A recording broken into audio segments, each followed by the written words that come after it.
Unemployment rates are a key indicator of the health of a nation's economy. Right now, the pulse is weak and getting weaker. Traditionally, during times of crisis, there is high unemployment, but seldom as bad as having 18% of your workforce out of a job. Just over the past 7 days, 3.8 million more workers filed for unemployment benefits, the latest victims of this pandemic that has left the country in lockdown and more than 30 million people unemployed. Those rolls jumped by another 323,000 in New York, New Jersey, and Connecticut this past week, with a tri-state total now nearing 3 million.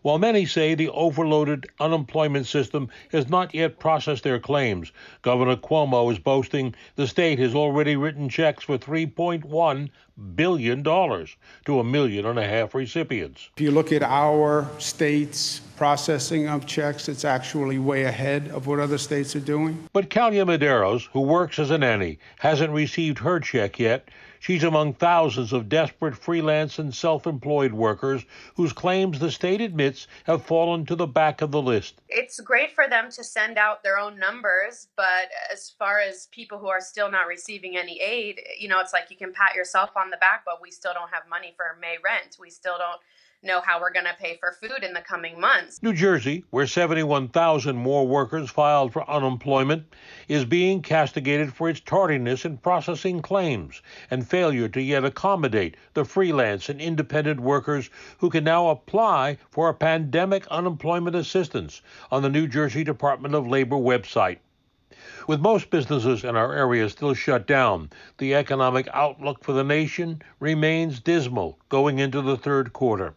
But the chairman of the Federal Reserve sees a rainbow at the end of the darkened cloud. When the spread of the virus is under control, businesses will reopen and people will come back to work.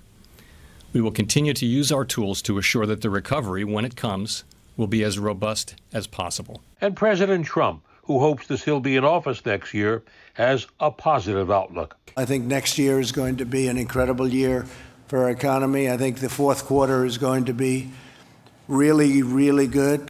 But first, we have to get through this year. And as we approach the month of May, economists fear that the unemployment rate could go as high as 20%. And that would be the highest it has been in some 90 years since the Great Depression, when it peaked at 25%.